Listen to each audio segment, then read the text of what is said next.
नमस्ते और नेपाल के शानदार नजारों में आपका स्वागत है। ये छोटा सा हिमालयी देश ऊंची ऊंची चोटियों और हरी भरी घाटियों के बीच बसा हुआ इतिहास, आध्यात्मिकता और प्राकृतिक सुंदरता का खजाना है। आज हम नेपाल की असली रूह को खोजने के लिए एक सफर पर निकल रहे हैं। 10 अद्भुत जगहों को देखने के लिए जो देश के कल्चर और हेरिटेज को दिखाती है। पुराने मंदिरों से लेकर आर्किटेक्चरल मार्वल्स तक नेपाल हमें एक ऐसी दुनिया की झलक देता है जो समय से अनटच्ड है। तो मेरे साथ चलिए पुराने शहरों, पवित्र मंदिरों और लुभावने नजारों के बीच उन कहानियों को जानने के लिए जिन्होंने इस असाधारण जगह और यहाँ के लोगों को आकार दिया है।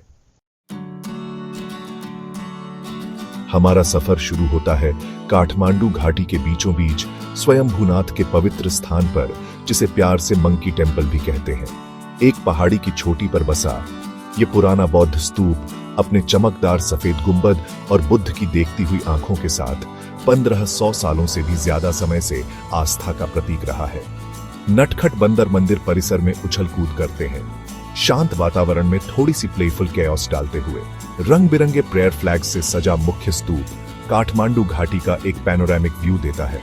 पुराने मंदिरों, बस्लिंग मार्केट्स और बर्फ से ढके हिमालय का एक टैपेस्ट्री स्वयंभूनाथ आस्था की शक्ति का एक जीता जागता सबूत है। एक ऐसी जगह जहां समय धूप और मंत्रों के बीच थमा हुआ सा लगता है। हमारा सफर अब हमें पवित्र बागमती नदी के किनारे ले जाता है, जहां हम दुनिया के सबसे रिवेर्ड हिंदू मंदिरों में से एक पशुपतिनाथ से मिलते हैं। भगवान शिव को समर्पित पशुपतिनाथ एक ऐसी जगह है जहां जीवन और मृत्यु आस्था के एक मार्मिक नृत्य में मिलते हैं। यहाँ की हवा में अगरबत्ती और गेंदे की खुशबू भरी होती है। सैफ्रॉन पहने साधु नदी के किनारे ध्यान करते हैं। हर तरह के लोग मंदिर परिसर में आते हैं, प्रार्थना करते हैं और भगवान शिव से आशीर्वाद मांगते हैं। मुख्य मंदिर अपने ऊंचे सुनहरे शिखर और बारीकी से कार्व चांदी के दरवाजों के साथ देखने लायक है। जैसे ही हम बागमती के किनारे ओपन एयर क्रीमेशन देखते हैं, जीवन की क्षण भंगुरता का एक गहरा एहसास हमें घेर लेता है। नेपाल के स्पिरिचुअल हार्टलैंड से हमारा सफर अब हमें बौद्धनाथ ले जाता है, जो दुनिया के सबसे बड़े बौद्ध स्तूपों में से एक का घर है। जैसे ही हम इस विशाल स्ट्रक्चर के पास पहुंचते हैं, इसका सफेद गुंबद नीले आसमान के नीचे चमकता हुआ, हम विस्मय और शांति से भर जाते हैं। स्तूप का विशाल मैंडला बुद्ध की देखती हुई आंखों से सजा हुआ आसपास के शहर पर नजर रखता है। हम उन तीर्थ यात्रियों के साथ जुड़ जाते हैं जो स्तूप की परिक्रमा करते हैं, प्रेयर व्हील्स घुमाते हैं और मंत्रों का जाप करते हैं। बौद्धनाथ सिर्फ एक स्मारक नहीं है, यह तिब्बतन बुद्धिस्ट कल्चर का एक जीवंत केंद्र है। जैसे ही सूरज डूबता है, स्तूप के सुनहरे शिखर पर एक गर्म चमक डालता है। हम उन अनगिनत तीर्थ यात्रियों से जुड़ाव महसूस करते हैं जिन्होंने यहां शांति और प्रेरणा पाई है। हम काठमांडू के स्पिरिचुअल हार्टलैंड को छोड़कर दक्षिण की ओर प्राचीन शहर पाटन, जिसे ललितपुर सुंदरता का शहर भी कहा जाता है, की ओर चलते हैं। पाटन दरबार स्क्वायर में कदम रखना समय में पीछे हटना है। उत्तम शिल्प कौशल और स्थापत्य भव्यता की दुनिया में यह स्क्वायर एक UNESCO world heritage site, Newar लोगों की कलात्मक प्रतिभा का प्रमाण है। बारीक नक्काशी से सजे हुए महल, मंदिर और आंगन हमें शाही वैभव के बीते युग में ले जाते हैं। हम कृष्ण मंदिर पर अचंभित होते हैं, जो भगवान कृष्ण को समर्पित 3 मंजिला मंदिर है, जिसकी दीवारें महाभारत के दृश्यों से सजी हैं। गोल्डन टेम्पल अपनी सोने की छत और इंट्रिकेट लकड़ी के काम के साथ धूप में चमकता है। पाटन जीवन से धड़कता है। इसकी संकरी गलियां कारीगरों, दुकानदारों और निवासियों से भरी होती हैं, जो अपने दैनिक जीवन के बारे में जाते हैं। हमारा सफर हमें पूर्व में भक्तपुर ले जाता है, एक ऐसा शहर जो समय में जमा हुआ सा लगता है।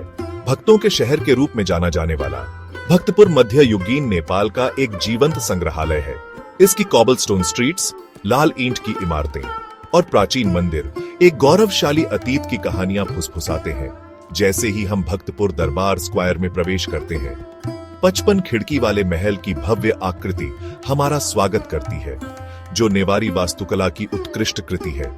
ये स्क्वायर गतिविधियों का केंद्र है, जहां विक्रेता अपना सामान बेचते हैं, बच्चे खेलते हैं और स्थानीय लोग अपने दैनिक काम करते हैं। ताजे बने जूझू, एक मीठी नेवारी ब्रेड की खुशबू हवा में भर जाती है, हमें स्थानीय व्यंजनों का स्वाद लेने के लिए लुभाती है। हम तोमधी स्क्वायर जाते हैं, जो नेपाल के सबसे ऊंचे पगोडास में से एक ऊंचे न्यात पोला मंदिर का घर है। भक्तपुर अपनी कालातीत सुंदरता और समृद्ध सांस्कृतिक विरासत के साथ एक ऐसा शहर है जो हमारे विदाई के बाद भी लंबे समय तक याद में रहता है। हम काठमांडू घाटी को पीछे छोड़कर पश्चिम की ओर मध्य नेपाल की पहाड़ियों में ऐतिहासिक शहर गोरखा की ओर जाते हैं। यहाँ त्रिशूली और दरौंदी नदियों के ऊपर एक पहाड़ी की चोटी पर गोरखा दरबार, शाहवंश का पैतृक घर और आधुनिक नेपाल का जन्म स्थान है। सफेदी वाली दीवारों और ढलान वाली छतों वाला यह प्राचीन महल शाही भव्यता का अनुभव कराता है। इन्हीं दीवारों के भीतर नेपाल के एकीकरणकर्ता राजा पृथ्वीनारायण शाह का जन्म और पालन पोषण हुआ था।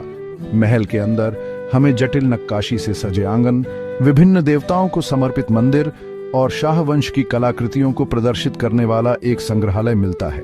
गोरखा दरबार केवल एक ऐतिहासिक अवशेष नहीं है, यह राष्ट्रीय एकता और गौरव का प्रतीक है।